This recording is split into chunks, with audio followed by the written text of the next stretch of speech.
I have a statement on the situation in Burkina Faso, which I will share with you.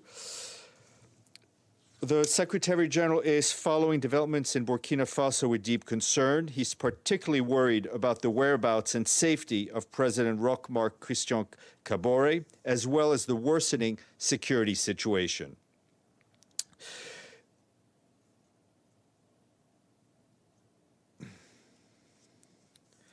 Let's try this again. I'm sorry. Secretary General is following developments in Burkina Faso with deep concern. He's particularly worried about the whereabouts and safety of President Roch Marc Kaboré, as well as the worsening security situation following the coup carried out on January 23rd by sections of the armed forces. The Secretary General strongly condemns any attempted takeover of government by the force of arms. He calls on the coup leaders to lay down their arms and to ensure the protection of the physical integrity of the president and of the institutions of Burkina Faso. The Secretary General calls on all actors to exercise restraint and opt for dialogue.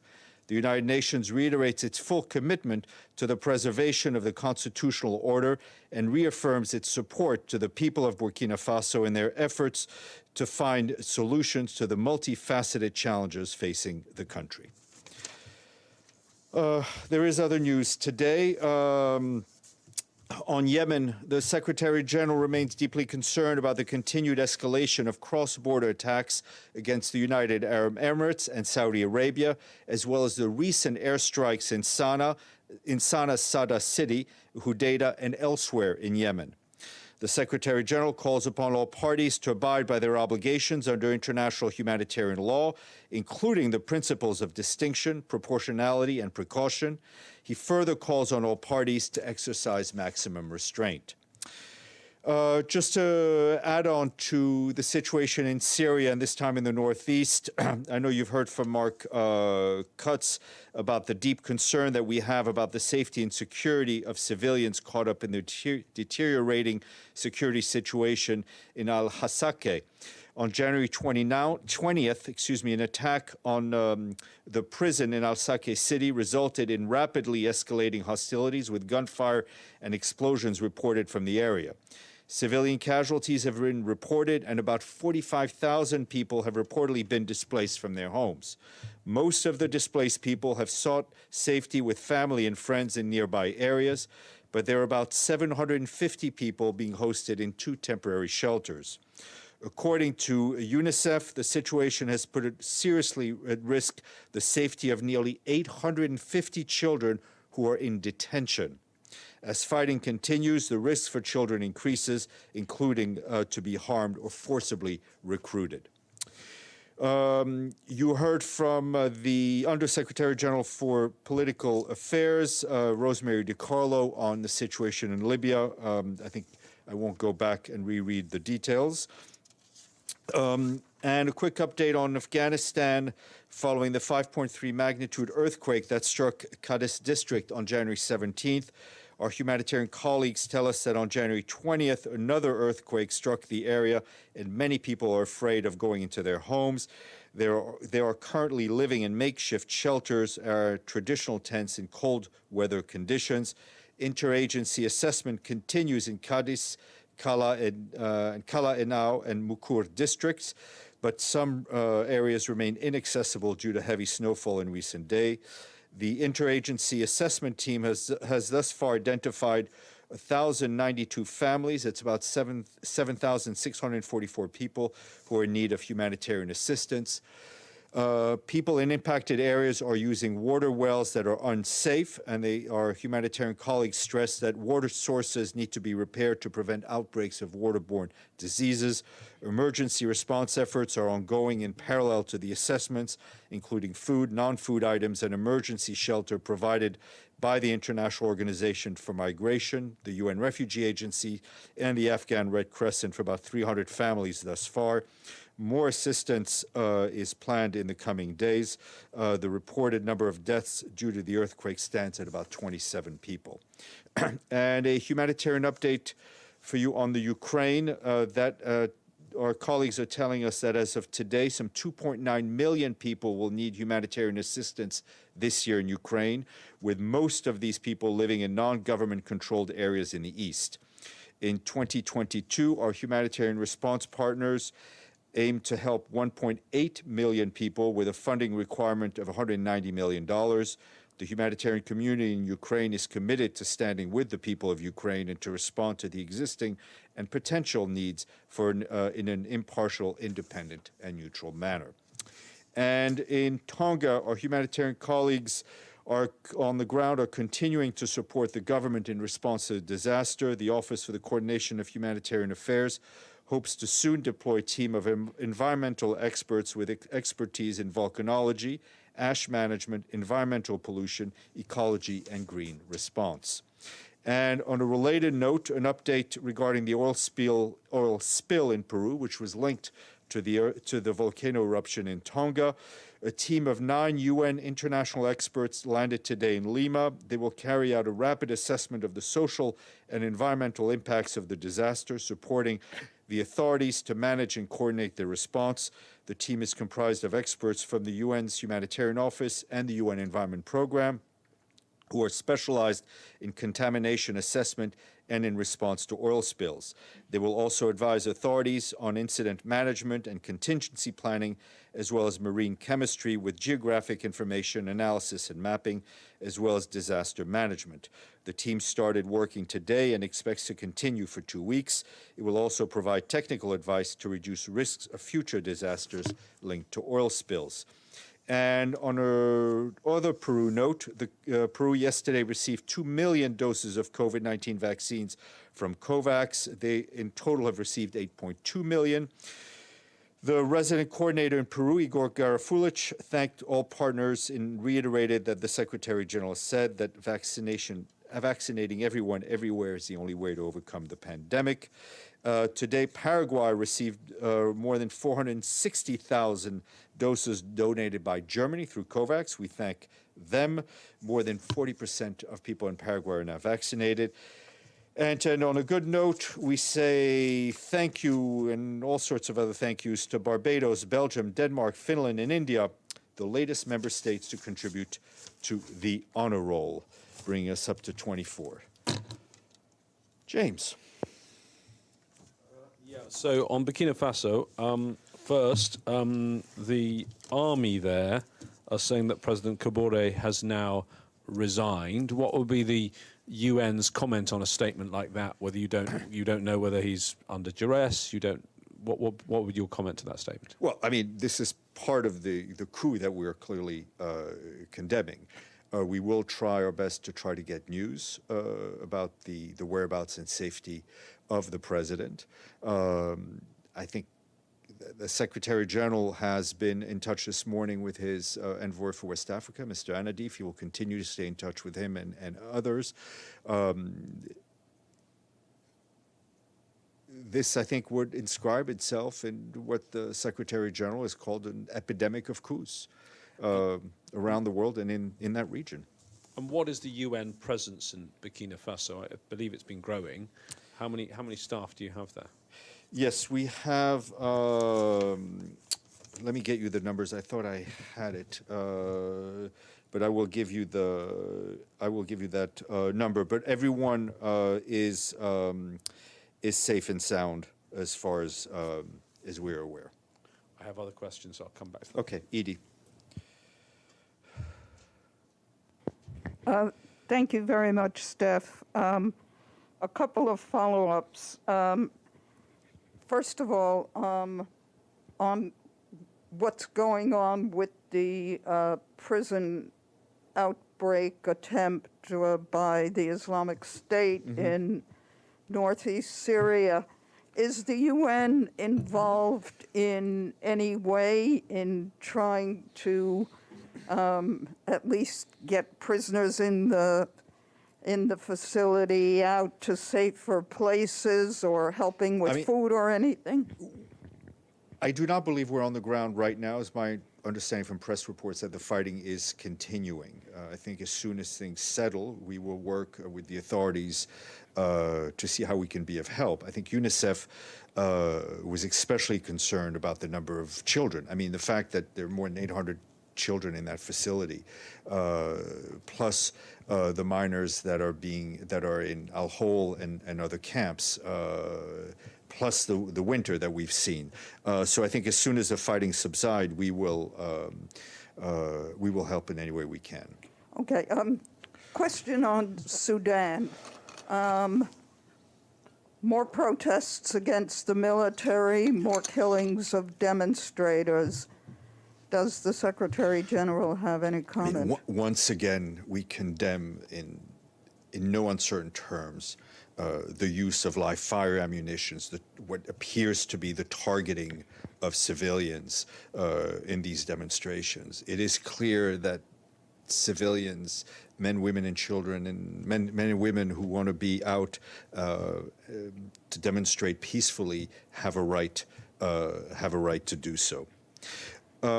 Sorry, go ahead, and then I have an answer for the other questions. Okay, I had one other question. In South Sudan, there's a report that 31 Dinkas were killed in communal fighting, apparently, with the Murle.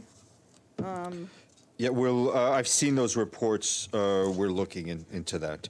The total number of staff on the grounds that are all accounted for is about 1,147.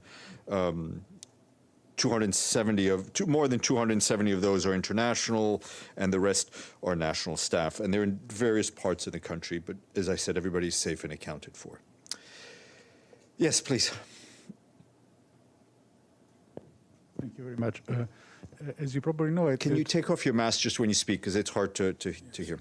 As you probably know, at 3 p.m., President Biden will have a conversation with European leaders about the situation in Ukraine after the conversation he had with the military on Saturday. I would like to know if there has been any contact between the SG and the parts, any offer, any requires. Sorry, I can't hear you properly. In the if there have been what? Contacts? Any contacts between the SG and the parts involved in Ukraine? Any offer, any request of mediation? No, I mean, I think the Secretary General was pretty clear in what he said on Friday about the situation in Ukraine. He's obviously continues to be very concerned about the escalation that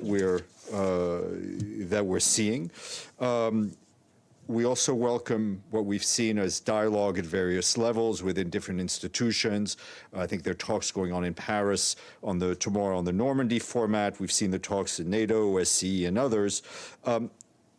And for him, there is no alternative to a diplomatic solution to the tensions that we're seeing. And his appeal is to urge all concerned to undertake immediate steps to de-escalate tensions and to remain focused on the continuing diplomatic process in the spirit of mutual respect and constructive problem solving. And we, of course, stand ready to support all efforts promoting peace. Before I go on, I failed to read a note. I'm a little disorganized today. And just to say that the Secretary General joins the Human Rights Office in condemning the murder of journalist Maria de Lourdes Maldonado Lopez on Sunday in Tijuana in Mexico, as we do all attacks against journalists, especially when linked to their journalistic work. Ms. Maldonado Lopez is the third journalist murdered in Mexico since the start of this year. We, of course, offer our condolences to her family and her friends, and especially all of her colleagues. And we call on Mexican authorities to strengthen the protection of journalists, in particular to take further steps to prevent attacks on them, including by tackling threats and slurs aimed at them. Stefano, and then we'll go to Dulcie. Yes, on Libya, well, I mean, we saw the statements, but is the fact that there is a parliament committee that just asked for the resignation of the prime minister, is the situation getting better or worse for the Secretary General? I would. And what is the the latest in the Secretary General's opinion is what Ms. Rosemary DiCarlo said. So I will leave you to decide whether from having read her statement, whether you think it's getting better or worse. Obviously, the elections did not take place as we had hoped for. The Libyan people are owed an election in a sense, but I would refer you to what she said. Dulcie. Yeah, can you confirm that Iran is paid all its UN dues? I saw a report that Yes, they South have. Korea. Iran and a number of other countries paid their dues over the weekend. Through various means, and so they've been removed from the Article 19 list. And when is the Secretary General traveling to China for the Olympics? He leaves on the middle of next week, I believe. Yep. Yes, Edie, and then James. What other countries paid their dues? I will give you that. I thought Paulina had mentioned it. She did, yeah. But I will. Yeah. Okay. James. Couple more follow-ups. On Hasaka and the prison break, does this highlight a big problem that these prisoners are just stuck there, no one is doing anything about them, they're in territory that is not controlled by a country, it's controlled by an armed group, the SDF.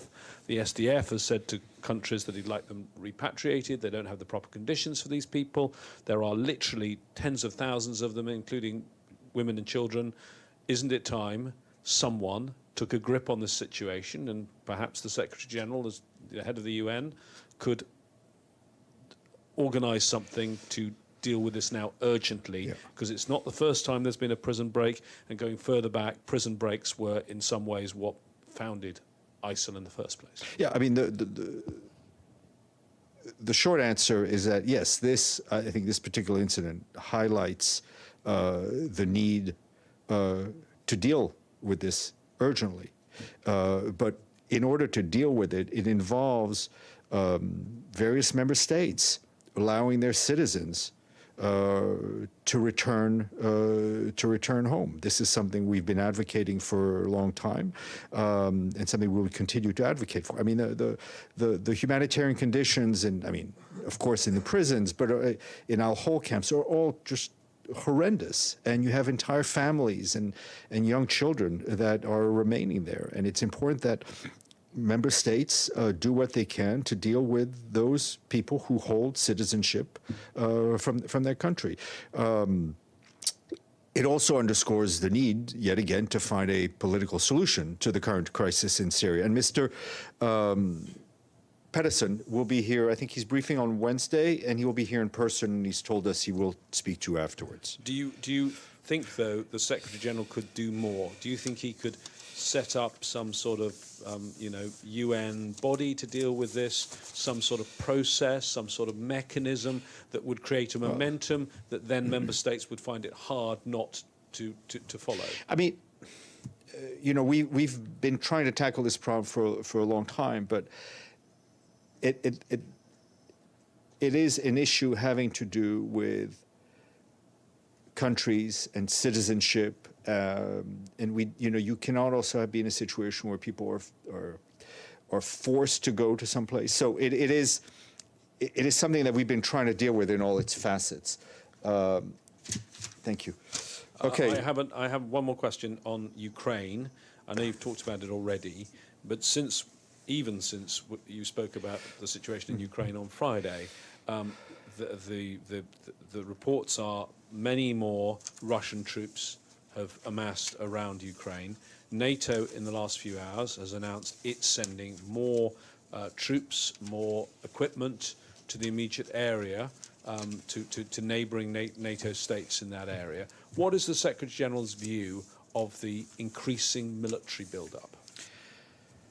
What the Secretary General would like to see is a diplomatic build-up, is increasing number of dialogue, and the reaffirmation by all involved that there can only be a diplomatic solution. On Article 19, Dulcie, just to confirm, so the countries that have been removed that paid are Guinea, Iran, and Vanuatu. Okay. Carrie, you have a question. Carrie Newton, and then Rick Gladstone. Steph, thanks. I have a quick question, a quick follow-up on Dulcie's question about Beijing visit of the SG, or SG's visit to Beijing, sorry for that. Will the SG have to, is he subject to stay in the green zone, you know, this sanitary bubble put in place by Beijing? Does he have to take a special plane to go to Beijing?